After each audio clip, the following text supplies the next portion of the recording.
Hello साथियों, स्वागत है आपका हमारे यूट्यूब चैनल में। और आज हम लोग पढ़ रहे हैं आधुनिक भारत का क्रेश कोर्स, जिसमें आज हम लोग पढ़ेंगे प्रांतीय चुनाव और मंत्रिमंडल का गठन। तो प्रांतीय चुनाव मंत्रिमंडल का गठन जो किया गया 1937 में, और जुलाई 1937 6 प्रांतों में कांग्रेस ने अपने सहयोगी दलों द्वारा मंत्रिमंडल गठित किया। और ये 6 प्रांत थे: बंबई, मध्य प्रांत, उड़ीसा, बिहार, संयुक्त प्रांत और मद्रास। आपसे पूछा जाता है कि 1937 में जुलाई में हुए 1937 के चुनावों में कांग्रेस ने अपने सहयोगी दलों के साथ में कहां कहां गठबंधन सरकार बनाई, मंत्रिमंडल को गठित किया। तो वो आपके मद्रास, मुंबई, मध्य प्रांत, उड़ीसा, बिहार, संयुक्त प्रांत और मद्रास। 5 प्रांत जहां पर कांग्रेस को पूर्ण बहुमत मिला, वो 5 प्रांत कौन कौन से हैं? मद्रास, उड़ीसा, संयुक्त प्रांत, मध्य प्रांत एवं बिहार। ठीक है। अब पढ़ते कांग्रेस को बहुमत नहीं, लेकिन सबसे बड़ा दल, सबसे बड़ा बना बंबई, असम, उत्तर पश्चिम प्रांत। नोट, बाद में पश्चिम प्रांत और असम में भी कांग्रेस ने सहयोगी दलों के साथ मंत्रिमंडल बनाए। महत्वपूर्ण तथ्य: वर्ष 1937 में हुए चुनाव में गठित कांग्रेस मंत्रिमंडल का कार्यकाल रहा 28 माह।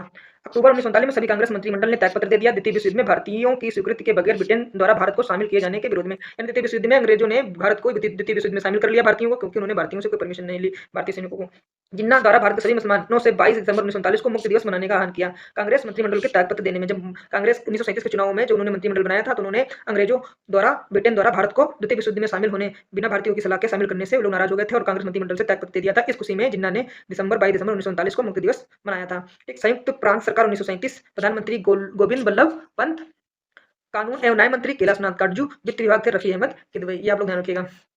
देश रियासतें, ठीक है, बटलर समिति बनाई गई। गठन कब हुआ? 1927 को। अन्य नाम क्या था? भारतीय रियासत समिति। भारत सरकार तथा भारतीय रियासतों के मध्य संबंधों की जांच करना, किसका? बटलर का।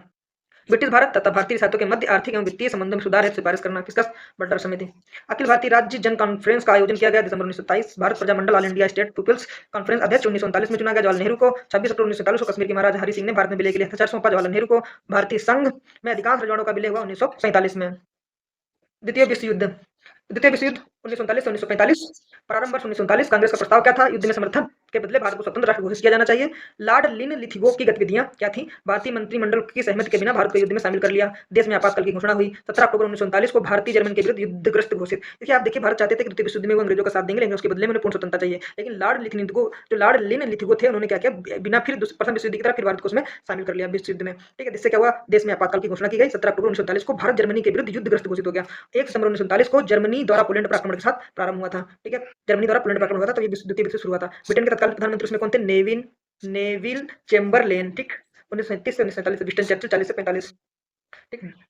अब हम लोग पढ़ते हैं पाकिस्तान की मांग। तो मुस्लिम लीग ने पाकिस्तान की मांग की। तो एक इलाहाबाद अधिवेशन हुआ था, एक लाहौर अधिवेशन हुआ था। ठीक है, तो इलाहाबाद अधिवेशन 1930 को हुआ। अध्यक्ष थे इकबाल। अध्यक्षीय भाषण में मुस्लिमों के लिए एक पृथक देश की प्रथम बार एक निश्चित अभिव्यक्ति, किसने? ये था इलाहाबाद अधिवेशन में। यानी दक्षिणी भाषण में क्या कहा? मुस्लिमों के लिए एक पृथक देश की प्रथम बार एक निश्चित अभिव्यक्ति।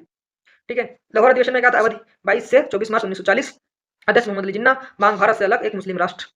ठीक है। अध्यक्षीय भाषण: एक अलग मुस्लिम राष्ट्र के अतिरिक्त कुछ नहीं मुझे चाहिए। मान्यता जिन्ना के द्विराष्ट्रीय सिद्धांत। द्विराष्ट्रीय सिद्धांत किसने दिया? जिन्ना ने। 23 मार्च 1943 को पाकिस्तान दिवस आयोजन किया गया। ठीक है, अब हम लोग पढ़ लेते हैं चौधरी रहमत अली। वर्ष 1933 में पाकिस्तान शब्द का शब्द प्रयोग किसने किया? चौधरी रहमत अली। कैम्ब्रिज विश्वविद्यालय के छात्र थे।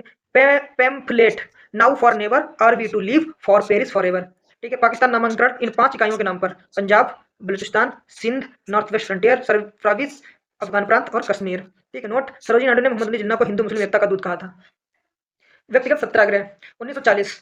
व्यक्तिगत सत्याग्रह के बारे में पढ़ लेते हैं। अगस्त प्रस्ताव: कांग्रेस ने गांधी जी के नेतृत्व में इस प्रस्ताव को पूरी तरह से अस्वीकार व्यक्तिगत सत्याग्रह प्रारंभ किया। ठीक है, अगस्त प्रस्ताव था। कांग्रेस ने गांधी जी के नेतृत्व में इस प्रस्ताव को पूरी तरह अस्वीकार कर व्यक्तिगत सत्याग्रह प्रारंभ किया। ठीक है, यानी अगस्त प्रस्ताव के बाद में ही आया है क्या? व्यक्तिगत सत्याग्रह। और कब आया? 1940 में। प्रतीकात्मक अभिव्यक्ति क्या थी? ब्रिटिश सरकार की भारत के प्रति नैतिक विरोध, यानी नैतिक विरोध करना है। ठीक है, प्रारंभ कब हुआ? 17 अक्टूबर 1940 को। प्रथम सत्याग्रही गुनुआ भावे, द्वितीय सत्याग्रही पंडित जवाहरलाल नेहरू। अब हम लोग पढ़ लेते हैं क्रिप्स मिशन। Cripps mission 1942। ठीक है, तो क्रिप्स मिशन अध्यक्ष कौन थे? Sir Stafford Cripps. ठीक है, संविधान निर्माती परिषद के गठन का उल्लेख किसमें? क्रिप्स मिशन में। नहीं, संविधान बनाने के लिए क्रिप्स मिशन का गठन किया गया था। अध्यक्ष कौन थे? Sir Stafford Cripps. युद्ध के बाद यूनियन राज्य का दर्जा भारत को दिया जाएगा। द्वितीय विश्व युद्ध के बाद संविधान निर्मात्री परिषद में भारतीय राज्यों का प्रतिनिधि, यानी जितने भी राज्य हैं, रियासतें हैं, उनका संविधान में प्रतिनिधित्व किया जाएगा। वर्षराय की कार्यकारी परिषद में भारतीय जनता के प्रमुख वर्गों को प्रतिनिधि शामिल करना इसमें था। ठीक है, हम लोग पढ़ते हैं क्रिप्स मिशन।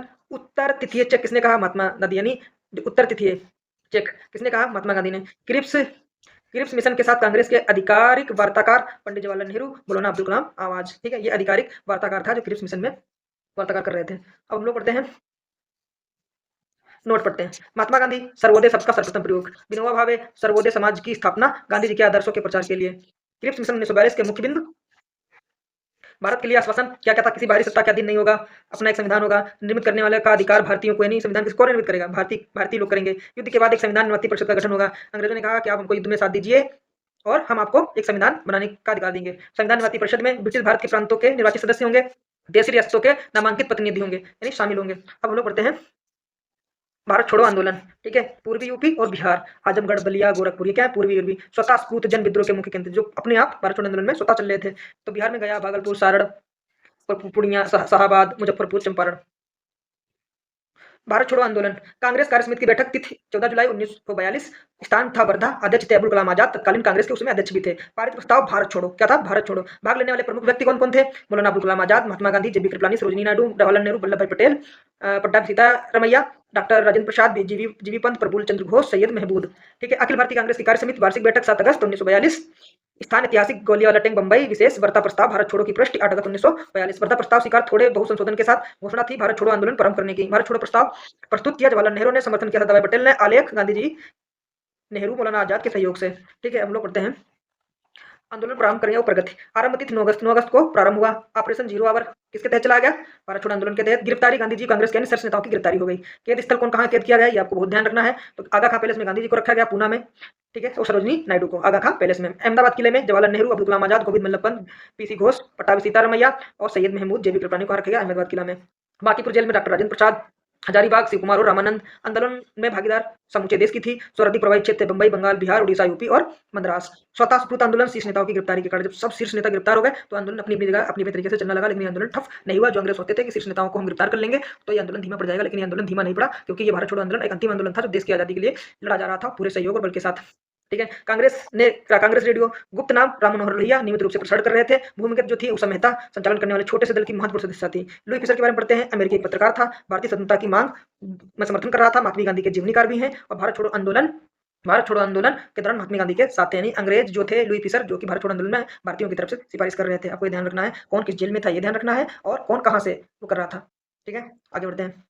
दोस्तों मैं आपको पहले ही बता चुका हूँ, ये जो क्रेश कोर्स है इसमें आपको किसी भी प्रकार का समझाया नहीं जाएगा। आप इसको पढ़िए, सुनिए और ध्यान रखिए। इस प्रकार के क्वेश्चन आपको आएंगे, क्योंकि ये उन लोगों के लिए है जो पहले से ही अध्याय, किताबें और इतिहास की पढ़ चुके हैं, बहुत ज़्यादा प्रैक्टिस कर चुके हैं। बस अपना रिवीजन रिकॉल करने के लिए ये चैप्टर और ये चलाया जा रहा है, क्योंकि मेरा भी पीसीएस का पेपर 17 मार्च को लगा हुआ है और मैं भी तैयारी कर रहा हूँ। तो दोस्तों आप लोग ध्यान रखिएगा कि ये आपको केवल रिवाइज और क्रेश कोर्स करने के लिए है, इसमें कम समय में आपको ज़्यादा पढ़ाया जाएगा। आप ये सोच को मत पढ़िए कि आपको इसमें कुछ समझ में आएगा। आपको जो याद है वो आपको याद रहे, आप भूले ना, किस तरीके से क्वेश्चन पूछे जाएंगे, इस तरीके से आपको पढ़ाया जा रहा है। चलो हम लोग पढ़ते हैं महत्वपूर्ण तथ्य। करो या मरो का नारा किसने दिया, महात्मा गांधी ने। भारत छोड़ो आंदोलन को 1857 के बाद सबसे गंभीर विद्रोह कहा, वसरा लिथिगो ने। भारत छोड़ो आंदोलन के दौरान जयप्रकाश नारायण फरार हुए थे हजारीबाग सेंट्रल जेल से। 1942 में भारत छोड़ो आंदोलन राष्ट्रीय स्वयंसेवक संग्रह पृथक। भारत छोड़ो आंदोलन के दौरान मुंबई में कांग्रेस सम्मेलन, गांधी जी का संबोधन। पट्टाभी सीतारमैया के अनुसार वास्तव में गांधी जी उस दिन अवतार और पैगंबर के प्रति प्रेरक शक्ति के प्रेरित होकर भाषण दे रहे थे। ऐसा किसने किया, पट्टाभी सीतारमैया ने। बीमारी के आधार पर गांधी जी को रिहा किया गया था 6 मई 1944 को। अब पढ़ते हैं समांतर सरकार। ठीक है, तलचर अवस्थित उड़ीसा, कहाँ है, उड़ीसा में अवधि कुछ समय तक समानांतर सरकार। बलिया में अगस्त 1942 को चित्तू पांडे। ठीक है, सतारा में महाराष्ट्र 1943 के मध्य लंबे समय तक चलने वाली सरकार कहाँ की थी, सतारा की। सरकार नामांकन प्रमुख नेता थे वाई चौहान, नाना पाटिल। ये समानांतर सरकार क्या था, जब अंग्रेजों भारत छोड़ो आंदोलन चल रहा था और इस तरीके से अंग्रेजों को पूर्णतः भारत से बाहर भगाने की आंदोलन जो चल रहा था, उसमें कुछ जगहों पे सरकार बना ली गई कि अंग्रेजों को दिखाने के लिए कि हम आपको सरकार नहीं मानते हैं, हम अपनी सरकार खुद चलाएंगे। जिनमें से तलचर, बलिया, सतारा और तामलुक। मिदनापुर बंगाल में दिसंबर 1942 से 1944 तक जातीय सरकार, तूफान पीड़ितों की सहायता के लिए कार्यक्रम प्रारंभ किए गए। सुभाष चंद्र बोस और आजाद हिंद फौज। अब उसके बारे में पढ़ते हैं। सिंगापुर में स्वतंत्र भारत की अस्थायी सरकार, यानी ये अभी तक ये जो अभी आपने पढ़ाई विभिन्न देश के विभिन्न क्षेत्रों में जो समानांतर सरकार चल रही थी, अब उस प्रकार की सरकारें विदेशों में गठित की गई। वो आगे बढ़ते हैं। सिंगापुर में स्वतंत्र भारत की अस्थायी सरकार, आजाद हिंद सरकार का गठन किया गया। ठीक है, 21 अक्टूबर 1943 सुभाष चंद्र बोस। ठीक, जन्म तिथि, जन्म स्थान किसका, सुभाष चंद्र बोस का। 23 जनवरी 1897 को कटक उड़ीसा में जन्म हुआ किसका, सुभाष चंद्र बोस का। स्नातक इन्होंने कहा किया 1919 में कलकत्ता विश्वविद्यालय से। भारतीय नागरिक सेवा 1920 में दृढ़ की। भारतीय राष्ट्रीय कांग्रेस के अध्यक्ष 1938 और 1939 में बने। संस्थापक फॉरवर्ड ब्लॉक 1939 में उन्होंने इसकी स्थापना की। विशेष क्या, 1943 में आजाद हिंद फौज की इन्होंने कमाल संभाली। उपाधि थी नेताजी, देश के नायक रविन्द्रनाथ टैगोर द्वारा इनको दी गई। देशभक्तों का देशभक्त महात्मा गांधी ने इनको कहा। देशभक्तों का देशभक्त किसने कहा, महात्मा गांधी ने। उपाधि किसकी है, सुभाष चंद्र बोस की। देश का नायक उपाधि किसकी है, देश सुभाष चंद्र बोस की। कहा किसने, रविन्द्रनाथ टैगोर ने। और इनकी उपाधि नेताजी। ठीक है, प्रसिद्ध नारा इनका था, तुम मुझे खून दो मैं तुम्हें आजादी दूंगा। आजाद हिंद फौज के गठन की वास्तविक रूपरेखा क्या थी, चलिए हम लोग पढ़ लेते हैं। जून 1942 को बैंकॉक सम्मेलन प्रस्ताव हुआ। काउंसिल ऑफ एक्शन का गठन, प्रतिनिधित्व समिति। ठीक है, प्रदत्ति एवं दायित्व इंडियन इंडिपेंडेंस लीग, के मध्य समन्वय तथा अधीक्षण इंडियन नेशनल आर्मी। ठीक है, इंडियन इंडिपेंडेंस लीग और इंडियन नेशनल आर्मी के बीच में क्या हुआ, प्रदत्त स्थायित्व मध्य समन्वय तथा अधीक्षण किया गया। ठीक, इंडियन नेशनल आर्मी व्यवहारिक रूप से सैन्य निकाय के रूप में ठीक प्रारंभ कब हुई, मार्च अप्रैल 1942। कैप्टन कौन थे, मोहन सिंह। औपचारिक घोषणा की विधि सितंबर 1942 को गठन की गई। दोस्तों आपको आजाद हिंद फौज के गठन के बारे में वास्तविक जानकारी आपको किस तरीके से मिलेगी, आपको समझ में नहीं आ रहा हो मैं आपको बताता हूँ। इंडियन नेशनल आर्मी थी, इंडियन नेशनल आर्मी व्यवहारिक रूप था इसका सैन्य निकाय के रूप में। गठन कब हुआ इसका, मार्च अप्रैल 1942 को। और किसने स्थापना की, मोहन सिंह द्वारा। ठीक, औपचारिक घोषणा कब की गई थी, सितंबर 1942। ठीक, औपचारिक रूप से इसको स्वीकार किया गया सितंबर 1942 को। ठीक है, जून 1942 बिंगकॉक सम्मेलन हुआ था, उसमें काउंसिल ऑफ एक्शन गठन किया गया, प्रतिनिधित्व समिति थी प्रदत्त, इंडियन इंडिपेंडेंस लीग और नेशनल आर्मी। अब हम लोग पढ़ लेते हैं। 4 जुलाई 1943 को सुभाष चंद्र बोस द्वारा नेशनल आर्मी का नेतृत्व ग्रहण किया गया। ठीक, बनाया किसने था, कैप्टन मोहन सिंह ने। नोट, सुविधा के लिए इसे द्वितीय इंडियन नेशनल आर्मी की संज्ञा भी दी जाती है। इसे हिंदी में आजाद हिंद फौज भी कहा जाता है। किसको, द्वितीय इंडियन नेशनल आर्मी को। ठीक है, अब हम लोग पढ़ते हैं लाल किला मुकदमा। ध्यान रखिएगा, नवंबर 1945 को। हमने आपको बताया था कि विभिन्न ऐतिहासिक घटनाओं को उनके कालक्रम अनुसार लगाया जाता है कि उनको पहले कब हुई या बाद में हुई, या उनको सन का मिलान करने के लिए आता है। अभियुक्त कौन कौन थे, राशिद अली, प्रेम सहगल, गुरबख्श सिंह ढिल्लन, शहनवाज। 7 वर्ष का कारावास उनको हुआ था। राशिद अली को लाल किला मुकदमा जो चलाया गया था, राशिद अली को 7 वर्ष का कारावास हुआ था। प्रेम सहगल, गुरबख्श सिंह ढिल्लन, शहनवाज को मृत्युदंड दिया गया था। ये प्रश्न आ सकता है इनमें से। आजाद हिंद फौज का बचाव करने वाली समितियां थी, भूलाभाई देसाई ने। प्रमुख सदस्य कौन थे, तेजप्रताप सुप्रू, कैलाश नाथ कटजू, अरुणा असफली और Jawaharlal Nehru. Note, Lord bevel ने अपने विशेष अधिकारों का प्रयोग करते हुए लाल किला मुकदमे में मृत्युदंड की सजा को माफ कर दिया था, लॉर्ड बेवल ने। ठीक है, अब हम लोग पढ़ लेते हैं कैबिनेट मिशन 1946। ठीक है, भारत आगमन 24 मार्च 1946। शिष्टमंडल क्या था, अध्यक्ष कौन थे, लॉर्ड पैथिक लॉरेंस जो भारत के मंत्री। सदस्य कौन था, inspector Cripps. Board of trade के अध्यक्ष जो थे कौन, बोर्ड ऑफ ट्रेड के अध्यक्ष कौन थे, स्टेफोर्ड क्रिप्स। ठीक है, जे विलेक्जेंडर नौसेना मंत्री थे और लॉर्ड पैथिक लॉरेंस ये थे भारत के मंत्री। सुझाव क्या था इसका, त्रिस्तरीय शासन व्यवस्था बनाना। प्रस्ताव के प्रमुख बिंदु कहते हैं, मुस्लिम लीग की पाकिस्तान की मांग अस्वीकृत, भारत एक संघ होगा, संविधान सभा का गठन किया जाएगा। Note, Gandhi ji cabinet mission योजना के पक्ष में पूरी तरह से थे, यानी गांधी जी पूर्ण रूप से समर्थन करते थे कैबिनेट मिशन को। ऐसा क्यों हो रहा होगा, क्योंकि इसने मुस्लिम लीग की पाकिस्तान की मांग को अस्वीकृत कर दिया था, इसलिए गांधी जी को मान रहे थे। अब लोग पढ़ लेते हैं संविधान सभा। प्रथम अधिवेशन जो तिथि थी 9 दिसंबर 1946 को हुआ। अस्थायी अध्यक्ष थे सच्चिदानंद सिन्हा। आपसे पूछा जाता है कि संविधान सभा की प्रथम अधिवेशन के अस्थायी अध्यक्ष कौन थे, सच्चिदानंद सिन्हा। तो तारीख कौन सी, 9 दिसंबर 1946। आप लोग ध्यान रखेंगे, मैं उन्हीं लोगों को ये पढ़ा रहा हूँ जिन्होंने पहले से इतिहास पढ़ रखा है, उन्होंने विषय लिया हुआ है और वो कम समय में अपना रिवीजन करना चाहते हैं। ये वीडियो उन्हीं लोगों के लिए बना रहा हूँ जिनको इतिहास बिल्कुल नहीं आता है, जो अभी नए नए तैयारी करना शुरू किए हैं, वो पढ़ सकते हैं, याद रख सकते हैं। डिटेल वाली क्लास के लिए मैं वीडियो अगली बार में बनाऊंगा। अब लोगों ने पढ़ते हैं द्वितीय अधिवेशन। तिथि थी 11 दिसंबर 1946, स्थान था दिल्ली और स्थायी अध्यक्ष कौन थे, डॉक्टर राजेंद्र प्रसाद। संविधान सभा के गठन से पूर्व की गतिविधियां क्या थी, तो हम लोग पढ़ते हैं जो संविधान सभा है वो भारत में संविधान निर्माण करने के लिए आई। तो उससे पहले की जो गतिविधियां थी मैं आपको बता देता हूं जो संविधान से संबंधित थी। स्वराज विधेयक 1895 जो पारित हुआ था, संविधान सभा के सिद्धांत का सर्वप्रथम दर्शन होता है उससे। बाल गंगाधर तिलक के निर्देशन में तैयार किया गया था स्वराज विधेयक। आपसे पूछा जाता है स्वराज विधेयक किसने तैयार किया था, तो बाल गंगाधर तिलक ने। और संविधान सभा के सिद्धांत का सर्वप्रथम दर्शन कहाँ मिलता है, स्वराज विधेयक 1895 में। ठीक है, महात्मा गांधी 20वीं सदी में सर्वप्रथम संकेत। ठीक है, 20वीं सदी में सर्वप्रथम संकेत महात्मा गांधी। भारतीय संविधान भारतीयों की इच्छा अनुसार ही होगा, किसने कहा था, महात्मा गांधी ने। मोतीलाल नेहरू 1924 ब्रिटिश सरकार के सम्मुख संविधान सभा के निर्माण की मांग की। मांग किसने की, इन्होंने। ठीक है, इनकी इच्छा क्या थी कि भारतीय संविधान भारतीयों की इच्छा अनुसार ही होगा और इन्होंने बाल गंगाधर तिलक ने एक निर्देशन तैयार किया था, कब, स्वराज विधेयक 1895 में। और संविधान सभा के सिद्धांत का सर्वप्रथम दर्शन इसी स्वराज विधेयक में मिलता है, ये आप लोग ध्यान रखिएगा। ठीक है, एम एन राय प्रतिपादक थे औपचारिक रूप से संविधान सभा के विचार का। आपसे प्रश्न पूछा जाता है कि औपचारिक रूप से संविधान सभा के विचार का प्रतिपादक कौन था, एम एन राय। ठीक है, जवाहरलाल नेहरू संविधान सभा के विचार को मूर्त रूप दिया। ठीक है, कांग्रेस का फेजपुर अधिवेशन दिसंबर 1936 को संविधान के अर्थ तथा महत्व की व्याख्या की गई। ये आप लोग ध्यान रखिएगा, एक बात बहुत इंपॉर्टेंट है। ठीक है, कैबिनेट मिशन प्लान 1946 इसके अंतर्गत संविधान सभा का गठन करने की बात की गई। ठीक है, अब हम लोग पढ़ लेते हैं महत्वपूर्ण तथ्य। कैबिनेट मिशन योजना के अनुसार संविधान सभा के चुनाव हुए जुलाई 1946 में। संविधान सभा के निर्माण के लिए प्रत्येक प्रांत को 10 लाख लोगों के लिए एक प्रतिनिधि के अनुपात में जनसंख्या के सांप्रदायिक आधार के स्थान पर दी जाने की व्यवस्था कैबिनेट मिशन के अनुसार, यानी 10 लाख लोगों की जनसंख्या पे एक प्रतिनिधित्व होगा, ऐसा किस आधार पर कहा गया, कैबिनेट मिशन योजना में। ठीक, संविधान सभा के लिए चुनाव हुए जो 296 सदस्य ब्रिटिश भारतीय प्रांतों से, निर्वाचित सदस्य 208 कांग्रेस के थे, 73 आपके मुस्लिम लीग के थे और 15 जो थे अन्य दलों से थे और प्लस स्वतंत्र उम्मीदवार। संविधान सभा में कुल 389 सदस्यों का प्रावधान था, जिसमें 296 ब्रिटिश भारतीय प्रांतों से और जबकि 93 देशी रियासतों से प्रतिनिधि थे। अब हम लोग पढ़ लेते हैं अंतरिम सरकार। ये आपका प्रश्न आता है, अंतरिम सरकार गठन के लिए निमंत्रण 12 अगस्त 1946 को लॉर्ड बेवल द्वारा ये निमंत्रण दिया गया कि आप लोग अंतरिम सरकार का गठन कीजिए। कांग्रेस अध्यक्ष उसमें कौन थे, जवाहरलाल नेहरू को, यानी जो लॉर्ड बेवल थे उन्होंने 12 अगस्त 1946 को कांग्रेस के अध्यक्ष जवाहरलाल नेहरू से कहा कि आप अंतरिम सरकार का गठन कीजिए। घोषणा उसमें क्या थी, 24 अगस्त 1946 को घोषणा की गई। जवाहरलाल नेहरू के नेतृत्व में भारत की पहली अंतरिम राष्ट्रीय सरकार की गठन हुआ 2 सितंबर 1946 को। प्रारंभ में मुस्लिम लीग की भागीदारी नहीं। 16 अगस्त 1946 को मुस्लिम लीग द्वारा सीधी कार्यवाही दिवस सुनिश्चित किया गया। अक्टूबर 1946 को मुस्लिम लीग के 5 सदस्य अंतरिम सरकार में शामिल हुए। ठीक है, अंतरिम सरकार 2 सितंबर 1946 को बनकर तैयार हो गई। तो खाद्य मंत्री कौन थे, खाद्य एवं कृषि मंत्री राजेंद्र प्रसाद, रक्षा विभाग बलदेव सिंह, विदेशी मामले जवाहरलाल नेहरू। भारत का विभाजन एवं स्वतंत्रता। भारत का विभाजन हुआ और हमको स्वतंत्रता भी मिली। तो आपको पढ़ते हैं क्लीमेंट एटली, क्लीमेंट आर एटली, ठीक, अब इनके बारे में पढ़ लेते हैं। क्लीमेंट आर एटली, कार्यकाल इनका था 1945 से 1941 तक, ब्रिटिश के प्रधानमंत्री थे, ठीक है। भारत की स्वतंत्रता के समय घोषणा 20 फरवरी 1947 को इन्होंने हाउस ऑफ कॉमन्स में इन्होंने घोषणा कर दी थी कि जून 1948 से पहले ही उत्तरदायी लोगों को सत्ता हस्तांतरित करके उपरांत भारत को छोड़ देंगे। किसने? क्लीमेंट एटली ने कह दिया था कि 20 फरवरी को उन्होंने घोषणा कर दी थी कि जून 48 से पहले ही हम भारत को सत्ता हस्तांतरित करके भारत से चले जाएंगे। बयान, ब्रिटिश सरकार भारत के विभाजन के लिए उत्तरदायी नहीं होगी। जो भारत में विभाजन होगा उसके लिए ब्रिटिश सरकार उत्तरदायी नहीं होगी। नियुक्त बेवल के स्थान पर माउंटबेटन व्यवसाय पद बना दिया गया, ठीक है। आगे हम लोग पढ़ते हैं लॉर्ड माउंटबेटन। लॉर्ड माउंटबेटन के बारे में पढ़ते हैं। लॉर्ड माउंटबेटन पद इन्होंने ग्रहण किया 24 मार्च 1947 को। निष्कर्ष, भारत का बंटवारा, पाकिस्तान की स्थापना आवश्यक हो गई। माउंटबेटन योजना के अंतर्गत माउंटबेटन योजना 3 जून 1947 को आई। इटली के वक्तव्य के दायरे में तैयार भारत विभाजन की योजना, बाल्कन प्लान यानी गुप्त नाम, इसका नाम क्या था? बाल्कन प्लान, वैकल्पिक योजना। गठित सीमा आयोग, पंजाब सीमा आयोग, अध्यक्ष जो इसके सिरिल रेडक्लिफ। यानी आपसे पूछा जा सकता है कि पाकिस्तान के विभाजन के समय जो रेखा निर्धारित की गई वो किस आयोग के द्वारा? पंजाब सीमा आयोग के द्वारा, ठीक है।